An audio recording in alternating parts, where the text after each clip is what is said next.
जय माता दी भाइयों और बहनों, स्वागत है आपका आज के इस नए वीडियो में। तो चलिए सॉल्व करते हैं प्रश्नावली 7.3 के प्रश्न संख्या, कौन सा प्रश्न संख्या 9वां प्रश्न है।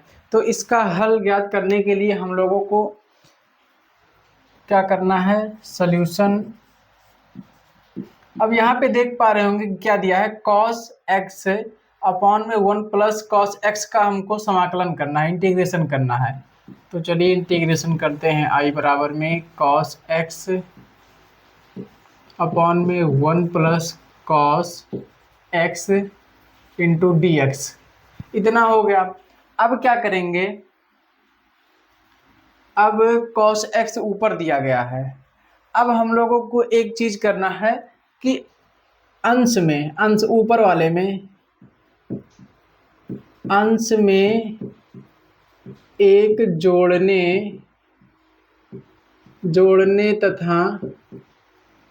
जोड़ने तथा घटाने पर एक जोड़ दीजिए, एक घटा दीजिए।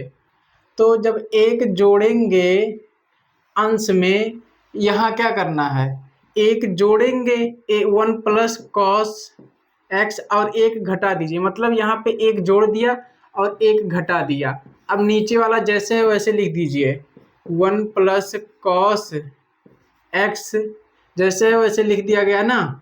अब क्या करना है, अब इसको स्टेप को आगे बढ़ाते हैं। अब यहाँ पे इतना एक में कर लीजिए और ये जो है -1 इसको अलग कर लीजिए। तो क्या लिखेंगे, 1 प्लस कॉस एक्स अपॉन में 1 प्लस कॉस एक्स। अब इतना जो है एक में आ गया। अब यहाँ माइनस का मार्क है तो माइनस लगा दीजिए और ये जो एक है एक कर दीजिए, यहीं पे नहीं, अब इसके बटे में अलग से यहाँ पे आएगा, क्योंकि पूरे के बटे में था ना 1 प्लस कॉस एक्स इंटू में डी एक्स सिर्फ अभी इसके साथ लगा है। अब मैंने एक ब्रैकेट लगा दिया तो ये इंटीग्रेशन मार्क इन दोनों के साथ लग गया और dx भी दोनों के साथ हो गया। अब क्या करना है, अब इंटीग्रेशन मार्क लगा के, अब ये देखिए ऊपर वाला जो 1 प्लस कॉस एक्स, नीचे भी 1 प्लस कॉस है तो ये कट जाएगा, ये पूरा कट के खत्म हो जाएगा। क्या बचेगा, 1 dx, और यहाँ माइनस का मार्क है तो माइनस का मार्क लगा के ये जो देखिए, अब यहाँ क्या बचा, 1 अपॉन में 1 प्लस कॉस एक्स इंटू में आ गया dx। अब यहीं पे होता है खेल शुरू। अब इसको हल करने के लिए हम लोग यहाँ पे एक फार्मूला नोट किए हैं। आप लोग भी ऐसे क्वेश्चन लगाते टाइम हाईलाइट अलग कलर के पेन से या फिर हाईलाइट लिख के हाईलाइट कर लिया करिए फार्मूला को। तो अब इस ये तो फार्मूला है जो कि हम लोग को याद रखना है, मतलब कि याद करना ही करना है। उसके बाद इस फार्मूले से अभी दूसरा जनरेट होगा। क्या जनरेट होगा, अब यहाँ पे देख सकते हैं कि दिया है 1 प्लस कॉस 2a। ए मतलब एंगल हो गया, को मतलब कॉस एंगल, ये एंगल की जगह पे है 2a, और यहाँ पे एंगल की जगह पे खाली a है। यहाँ पे x भी हो सकता था, लेकिन अभी आपके लिए यही एंगल मान लीजिए। अब क्या करेंगे, ये जो एंगल है, एंगल में भाग देंगे, एंगल को आधा करेंगे, दोनों तरफ के एंगल को। तो जब यहाँ पे 2 से भाग देंगे तो क्या हो जाएगा, ये 2 से 2 कट गया, यहाँ पे 2 है नहीं, कटेगा नहीं कुछ, तो बचा क्या, 1 plus cos A equal to में 2 cos square A upon 2 cos square A upon 2। अब ये तो रही बात यहाँ पे एंगल की। अब हम लोग लिखेंगे क्या, यहाँ पे तो एक्स एक्स करके है, देख रहे हैं ना, एक्स करके, वही तो मैं बोला था कि एंगल की जगह पे हम लोग और भी। अब इसी को थोड़ा चेंज करके लिखेंगे, 1 प्लस कॉस ए की जगह पे एक्स ले आइए, 1 प्लस कॉस ए बराबर में 2 cos square x by 2 cos square x by 2। अब ये जो है हम लोगों को यही चीज है, लेकिन ए मान के यहाँ हम लोग फार्मूला को चेंज किए हैं, लेकिन हमको लिखना क्या है, यहाँ पे क्वेश्चन में एक्स दिया है तो एक्स एक्स करके लिखना है। तो चलिए लिखते हैं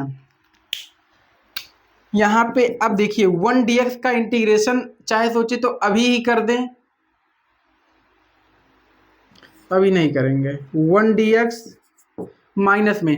अब चलिए यहाँ पे इसकी जगह पे क्या लिख सकते हैं, 1 प्लस कॉस एक्स की जगह पे चलिए लिखिए 2 कॉस इंटीग्रेशन मार्क 1 अपॉन में 2 cos square x by 2 into में आ गया dx। अब यहाँ पे इंटीग्रेशन मार्क 1 dx माइनस में इंटीग्रेशन मार्क। अब देखिए 1 प्लस 1 अपॉन में cos square x equal to में होता है सेक स्क्वायर एक्स। अब देखिए बटे में क्या है, 1/, ये 1/2 को बाहर निकाल लीजिए। पहले 1/2 को हमने यहाँ से जब बाहर निकाल लिया, इंटीग्रेशन मार्क बचा। अब देखिए 1/, कॉस स्क्वायर एक्स है तो ये जाएगा तो ऊपर हो जाएगा sec square x by 2, sec square x by 2। अब एक्स बाई 2 जब आ गया, एक्स बाई 2 इंटू में आ गया dx, इंटू में आ गया dx, sec square x by 2 into dx। अब यहाँ पे इंटीग्रेशन जब करेंगे तो चलिए इसी वक्त इंटीग्रेशन कर देते हैं। 1 का इंटीग्रेशन होगा x और यहाँ माइनस है तो माइनस लगा दीजिए। 1/2 सेक स्क्वायर एक्स का क्या होगा, सेक स्क्वायर एक्स का होता है tan x, x की जगह पे x बाई 2 है तो ये हो जाएगा tan x बाई 2 प्लस में c। शायद से यही हो सकता है answer, tan square x by 2।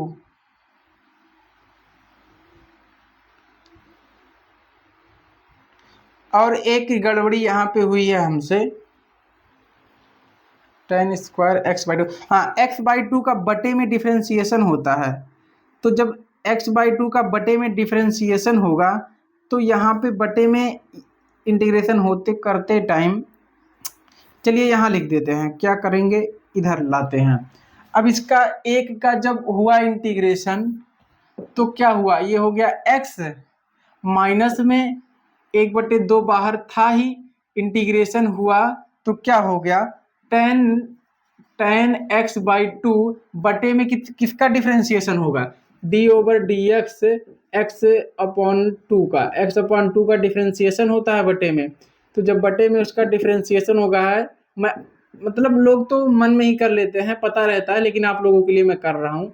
तो यहाँ पे ये जो tan x बाई 2 है, ये x अपॉन 2 का जब डिफ्रेंसिएशन होगा तो 1/2 आ जाएगा, 1/2 आ जाएगा, प्लस में यहाँ पे c है, प्लस में यहाँ पे c है। ये तो फार्मूला है बाबू,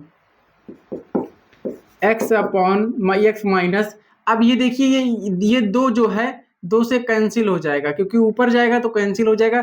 तो बचा क्या, 1/2 tan x अपॉन 2 प्लस में c, x माइनस 1/2, हाँ 1/c। यही हो गया हम लोगों का आंसर, जो कि हम लोगों को यहाँ तक सॉल्व करके लाना था। तो आप लोगों को ये फार्मूला जो है नोट कर लेना है, इस फार्मूले से ये फार्मूला बना, उसके बाद में एक ही जगह पे x रखा गया। बाकी आप लोगों को वीडियो अच्छा लगा तो वीडियो को लाइक कर दे, समझ में आया तो चैनल को भी सब्सक्राइब कर ले आगे वाली वीडियो देखने के लिए। और एक कमेंट में, इतना मेहनत से गर्मी में पढ़ा रहा हूँ आप लोगों को, तो एक प्यारा सा छोटा सा कमेंट कर दीजिए सभी भाई बहन लोग। मिलते हैं आप लोगों से नेक्स्ट वीडियो में इसके अगले प्रश्न के हल के साथ। तब तक के लिए जय माता दी, जय मां सरस्वती।